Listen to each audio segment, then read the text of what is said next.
സ്തോത്രം. ദൈവം നമ്മൾ ധാരാളമായിട്ട് അനുഗ്രഹിക്കട്ടെ. നമ്മൾ സ്തോത്രം ഭാര്യമാരുടെ മുഖത്ത് നോക്കി പറയാറുണ്ട്, നിന്നെയല്ല ഞാൻ കെട്ടാതിരുന്നത്, വേറൊരു വ്യക്തിനെയാണ് കെട്ടാൻ വേണ്ടിയിരുന്നത്.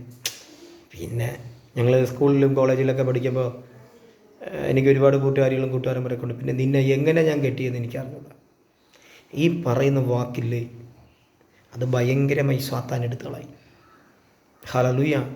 ചിലപ്പോൾ നമ്മൾ തമാശയ്ക്കായിരിക്കും ആ വാക്ക് പറയുന്നത്, പക്ഷേ അത് ഭയങ്കര വേദനയായി പോകും. അതായത് നമ്മൾ 1 ശമൂവേൽ സ്തോത്രം ഒന്ന് വായിച്ചപ്പോൾ കേട്ടോ, ആ 1 ശമൂവേൽ ഒന്ന് വായിച്ചേ. എത്ര അത്? 2 ശമൂവേലാണോ? 2 ശമൂവേൽ ഒന്ന് വായിച്ച് കേട്ടെ. 2 ശമൂവേൽ എത്ര അധ്യായം? കുറച്ച് പറ. ഒന്ന് വായിച്ചേ. ദാവീദ് മീഖാലിനോട്, യഹോവയുടെ ജനമായ ഇസ്രായേലിനെ രാജാവായി നിയമിക്കുവാൻ തക്കവണ്ണം നിന്റെ അപ്പനിലും അവന്റെ സകല കുടുംബത്തിലുമുള്ള എല്ലാവരെക്കാളും ഉപരിയായി എന്നെ തിരഞ്ഞെടുത്തിരിക്കുന്നു. ഇത് ഈ പറഞ്ഞതിന്റെ അർത്ഥം 2 ശമൂവേൽ അല്ലേ? 2 ശമൂവേൽ 6-ാം അധ്യായം. അതിനകത്ത് പറഞ്ഞിരിക്കുന്നത്, ദാവീദ് വളരെ സന്തോഷത്തോടു കൂടി സ്തോത്രം പെട്ടകത്തിന്റെ മുമ്പിൽ നൃത്തം ചെയ്യുമ്പോൾ ശകുലിന്റെ മകളായ മിഹായിൽ അല്ലേ, മീഗൽ സ്തോത്രം, അവൻ്റെ ഭാര്യ അല്ലേ, എൻ്റെ ഭാര്യ സംസാരിച്ച വാക്കാണത്. നിങ്ങളൊരു രാജാവല്ലേ, നിങ്ങൾ ഇതെന്തോ കാണിച്ചുകൊണ്ട് നടക്കുന്നേ? ആ പരിശുദ്ധാത്മാവ് എന്നോട് സംസാരിച്ച വാക്ക് ഞാൻ നിങ്ങളത് ഷെയർ ചെയ്യാം. അവളുടെ അപ്പനായ ശകുൽ അങ്ങനെ രാജാവാണ്. പക്ഷെ ഇവിടെ ദാവീദ് ആ ഗോലിയാത്തെ കൊന്നു. ദാവീദ് 10,000 കൊന്നു, ശകുൽ 1000 കൊന്നു. ഈ പദം അത് ഏതൊരു മക്കളുടെയും ഹീറോയാണ് അവരുടെ അച്ഛൻ. പെട്ടെന്നൊരു സുപ്രഭാതത്തിൽ അപ്പനെ പറ്റി കുറ്റം പറയുമ്പോൾ ഒരു മക്കളും അതിന് സപ്പോർട്ട് നിൽക്കില്ല, അത് വൈരാഗ്യത്തോടെ നിൽക്കുകയുള്ളൂ. സ്തോത്രം. നിങ്ങൾ ശ്രദ്ധിച്ചാൽ മതി, ഏതൊരു ഭാര്യയ്ക്കും ഏതൊരു ഭർത്താവും ഹീറോ തന്നെയാണ്. ആ ഹീറോയായ ഭർത്താവിൻ്റെ വായിൽ നിന്നും ഭയങ്കരമായിട്ടുള്ള വാക്കുകൾ കേൾക്കുമ്പോൾ ഭാര്യ തളർന്നു പോകും. സ്തോത്രം. ഉദാഹരണങ്ങൾ എനിക്ക് ഒത്തിരി പറയാൻ പറ്റും, ഒരുപാട് ഉദാഹരണങ്ങൾ പറയാൻ പറ്റും.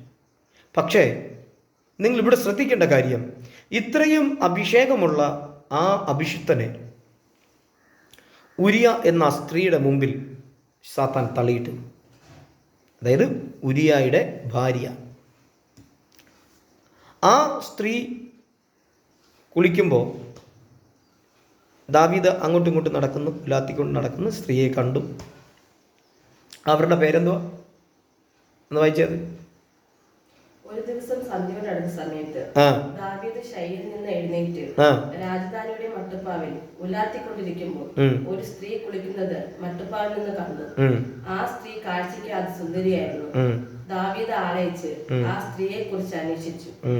അവൾ ഏലിയാമിന്റെ മകളും ഹിത്യനായ ഊരിയാവിന്റെ ഭാര്യയുമായ ബത്ശേബ ആണെന്ന് മനസ്സിലാക്കി. സ്തോത്രം. കണ്ട, അപ്പോൾ നമ്മൾ ശ്രദ്ധിക്കേണ്ട കാര്യങ്ങൾ, ഇപ്പം ഞാൻ നിങ്ങളെ ആരെ കുറ്റപ്പെടുത്തണമെന്ന് കരുതികളല്ലേ.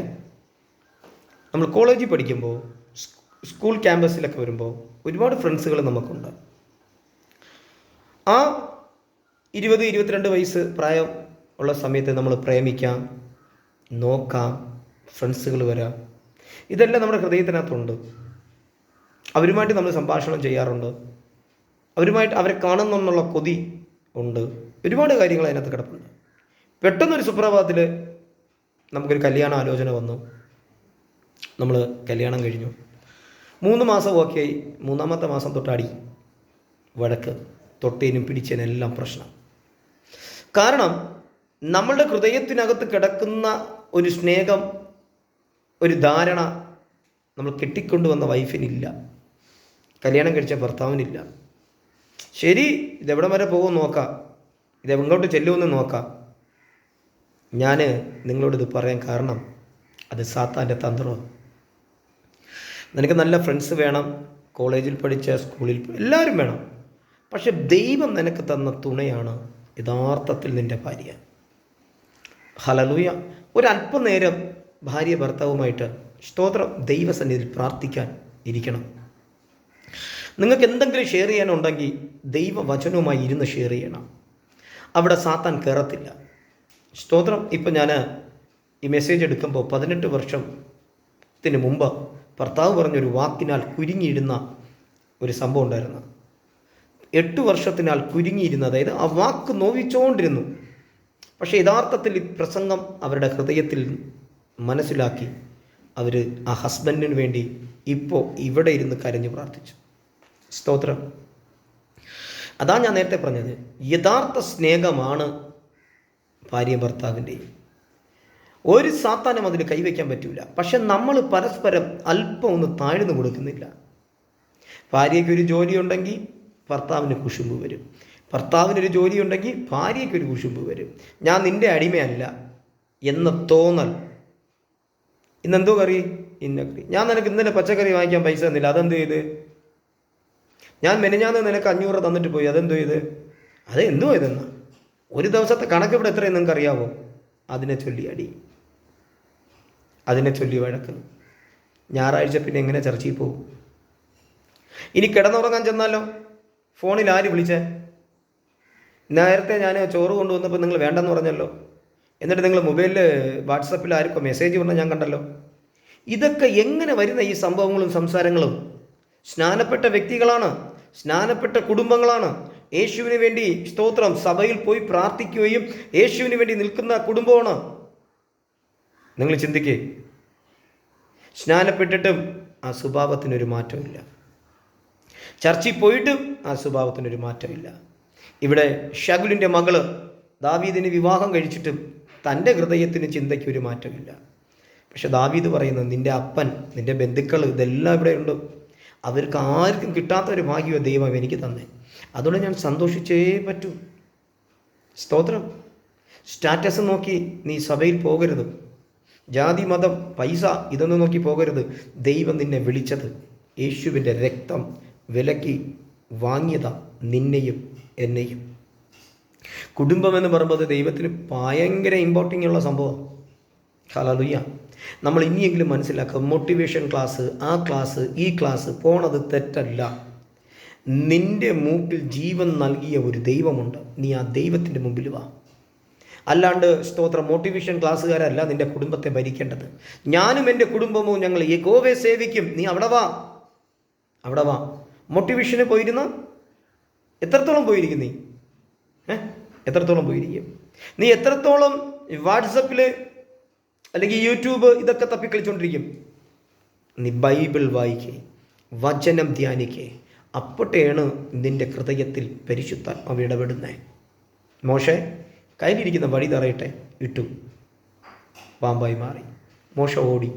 കർത്താവ് പറഞ്ഞു, നീ വാലിൽ പിടിക്കേ, പിടിച്ചു, വടിയായി മാറി.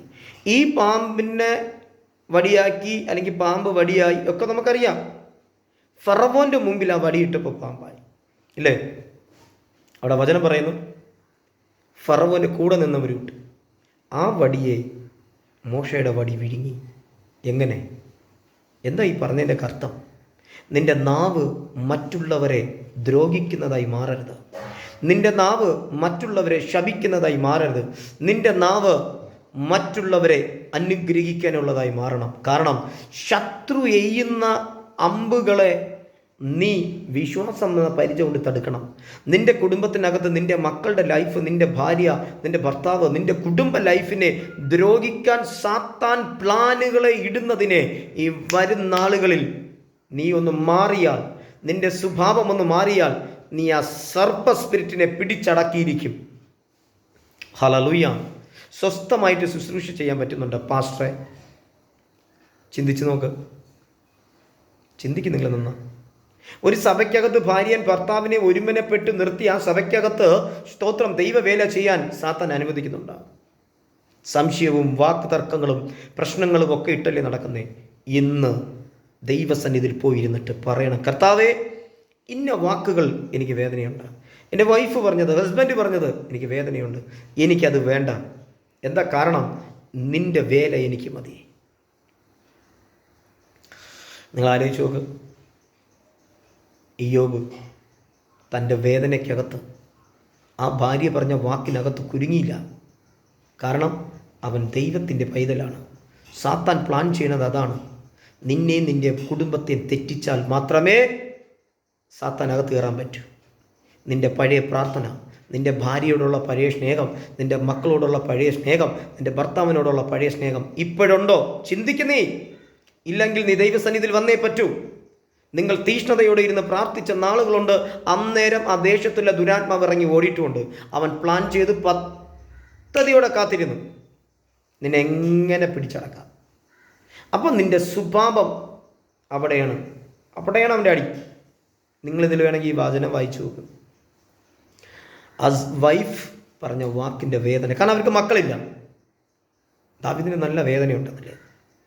അന്നേരം ദാവീദിനെ കൊണ്ട് തന്നെ തെറ്റ് ദയിപ്പിച്ച് ഇല്ലേ. ഒരുപാട് പ്രശ്നങ്ങൾ അവിടെയുണ്ട്. നിങ്ങൾ ചിന്തിച്ച് നോക്കിയാൽ മതി. ഈ പറഞ്ഞതിൻ്റെ അർത്ഥം 2026 ഇനിയെങ്കിലും കുടുംബത്തിൽ പരിശുദ്ധാത്മാവിനെ ക്ഷണിക്കേ. പാസ്റ്റർമാരെ ക്ഷണിച്ച് വരുത്തി ഉള്ള കുളമാക്കി വെക്കല്ലേ. നിങ്ങൾ പരിശുദ്ധാത്മാവിനെ ക്ഷണിച്ചാൽ ആ കുടുംബം എങ്ങനെ പോകണം, മക്കൾ എങ്ങനെ പോകണം, വൈഫിനെ എങ്ങനെ കൊണ്ടുപോകണം, ഭർത്താവിനെ എങ്ങനെ കൊണ്ടുപോകണം, ശുശ്രൂഷ എങ്ങനെ കൊണ്ടുപോകണമെന്ന് കറക്റ്റ് അറിയാൻ പറ്റും. അതുകൊണ്ടല്ലേ യേശു പറഞ്ഞ പരിശുദ്ധാത്മാവിനായി നീ കാത്തിരിക്കേ. ഹല്ലേലൂയ. ചിന്തിക്കേ. കുടുംബം വലുതാണ്. കുടുംബത്തിനകത്ത് സംശയം ഇടുന്നത് ആരാന്ന് കണ്ടെത്തുക.